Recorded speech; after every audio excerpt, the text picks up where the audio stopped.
Hello दोस्तों, mister Indian hacker ने हाल ही में एक एक्सपेरिमेंट किया जिसको देखकर आप हैरान हो जाएंगे। मिस्टर इंडियन हैकर ने दो कार को बीच में से काट दिया और दोनों कार के आगे के हिस्से को आपस में जोड़ दिया और वो कार दुनिया की अजीबोगरीब कार बन गई।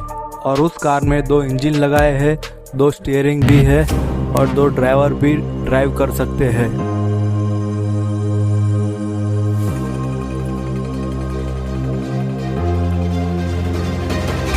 और उस कार के दोनों स्टीयरिंग ऑपोजिट डायरेक्शन में घुमाने से कार घूमने लगी।